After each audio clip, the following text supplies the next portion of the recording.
Chers élèves, soyez les bienvenus dans votre chaîne PhysicWay. Dans cette séance, on va résoudre un exercice qui porte sur les ondes mécaniques. Plus exactement, les ondes ultrasonores. Le lien de l'énoncé de l'exercice en version PDF est indiqué dans la description au-dessous de la vidéo. Lisez attentivement l'exercice et essayez de le résoudre avant de consulter la vidéo de la solution. Question 1. Question 1.1. Associer chacune des courbes à l'une des voies de l'oscilloscope. Eh bien, l'émetteur et les deux récepteurs sont placés dans une cuve qui est remplie d'eau. Et R1 est plus proche du récepteur que R2. Or, on sait que lorsque l'onde s'éloigne de l'émetteur, il se propage dans l'espace. Donc, il est réparti sur un nombre de points qui est de plus en plus grand. Plus il s'éloigne, plus il est réparti sur des points qui sont de plus en plus nombreux. Une surface qui est de plus en plus grande. Ce qui fait que l'amplitude de l'onde diminue plus on s'éloigne du récepteur, de l'émetteur. Donc, l'amplitude de l'onde qui est reçue en R2 est inférieure à celle qui est reçue en R1, ce qui fait que la courbe B est associée au récepteur R1, donc à la voie 1, et la courbe A est associée au récepteur R2, donc à la voie 2.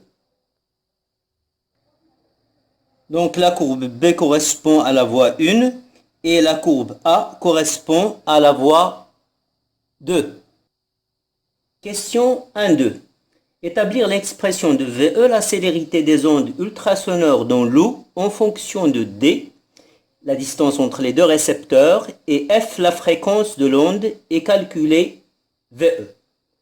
On nous a dit qu'on compte au départ, R1 et R2 sont en phase lorsqu'ils étaient dans la même place. Et après, lorsqu'on a éloigné R2 de R1, les deux courbes ne sont plus en phase. Et plus on éloigne R2, plus le déphasage est grand. Mais à un certain moment, à une certaine distance, les deux récepteurs sont de nouveau en phase pour la première fois. Or, on sait que la distance la plus petite entre deux points qui vibrent en phase, c'est la longueur d'onde lambda. Or, la plus petite distance pour laquelle on obtient les deux courbes en phase, c'est D égale à 3 cm.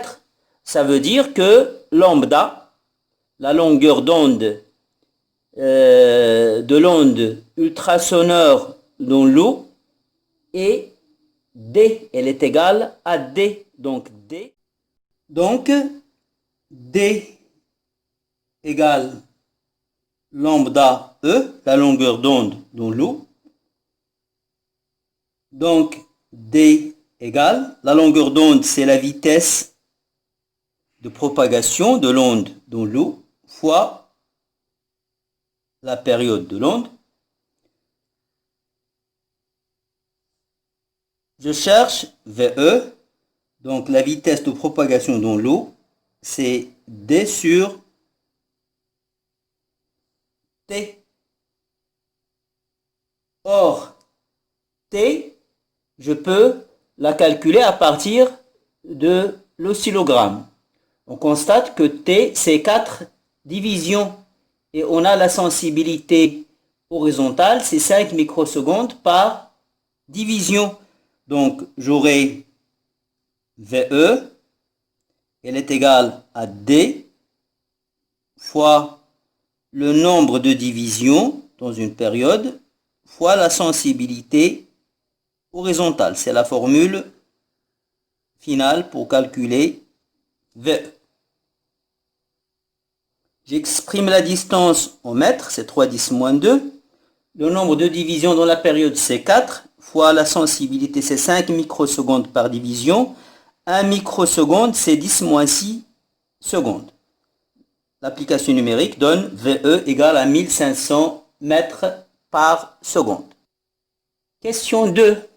On garde les éléments du montage à leur place, c'est-à-dire que la distance entre les deux récepteurs est toujours D égale à 3 cm, et on vide la cuve de l'eau qu'il contient. On constate alors que les deux courbes visualisées sur l'écran de l'oscilloscope ne sont plus en phase. De A, interpréter le phénomène observé. Eh bien, avant de vider la cuve, les deux récepteurs R1 et R2 étaient en phase. Les deux récepteurs étaient en phase, les deux courbes sont en phase. Parce que la distance D est égale à la longueur d'onde. En d'autres termes, il satisfait la condition pour avoir des deux points qui sont en phase, il faut que la distance soit un multiple entier de lambda. Donc dans l'eau, on avait D égale à lambda E. Mais lorsqu'on a vidé l'eau, on a changé de milieu. L'onde se propage maintenant dans l'air. Or, la vitesse de propagation dans l'air n'est pas la même que celle dans l'eau. Donc la longueur d'onde n'est plus la même et du coup, la condition D égale à K lambda n'est plus satisfaite. Et on peut le vérifier facilement en divisant la distance D qu'on a par la longueur d'onde de l'onde sonore dans l'air. D divisé par lambda R, elle est égale à D divisé par la vitesse de propagation de l'onde ultrasonore dans l'air fois la période qui n'a pas changé. Donc, le rapport sera égal T VA, toujours le nombre de divisions, par la sensibilité horizontale. D c'est 3 cm, la vitesse dans l'air c'est 340 mètres par seconde, N c'est 4 et la sensibilité horizontale c'est 5 microsecondes par division. On fait le calcul, on obtient D égale 4,41 fois lambda A. Donc, la condition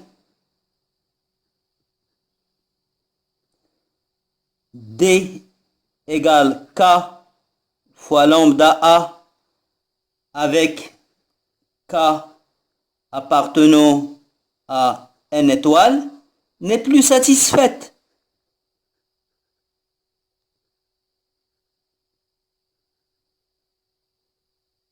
Donc, R1 et R2 ne sont plus en phase. Ce qui explique le déphasage entre les deux courbes visualisées sur l'écran de l'oscilloscope. Donc, actuellement, R1 et R2 sont distants de D qui est égal à 4,41 fois lambda R. On veut qu'ils redeviennent en phase. Pour cela, on va éloigner R2 de R1 jusqu'à ce qu'ils deviennent en phase. En ce moment-là, la distance, ça sera D'. Or, D, elle est égale à 4,41 lambda A. Quand on fait augmenter D, on va la faire augmenter jusqu'à ce que cette distance entre R1 et R2 soit égale. Quel est le nombre entier qui suit 4,41? c'est 5. Donc, la condition, ça sera D' égale à 5 lambda A. Pour cela, on a éloigné R2 d'une distance D minimale. Donc, la distance D minimale, dont on doit éloigner R2 de R1 pour qu'il redevienne en phase, ça sera D' moins D. Donc, la distance minimale dont on doit faire bouger R2, D' c'est 5 lambda R, et l'autre c'est 4,41 lambda R. On met lambda R en facteur, donc finalement, D minimal, c'est 0,59 lambda R. Je remplace lambda R par son expression. D minimal, c'est 0,59 VR fois la période qu'on a déjà calculée. J'encadre mon résultat et je calcule la distance D minimale. Je trouve D minimal est égal à 4,10-3 mètres. Donc pour avoir de nouveau les deux courbes en phase, on doit éloigner R2 de 4 mm. D minimal est égal à 4 mm.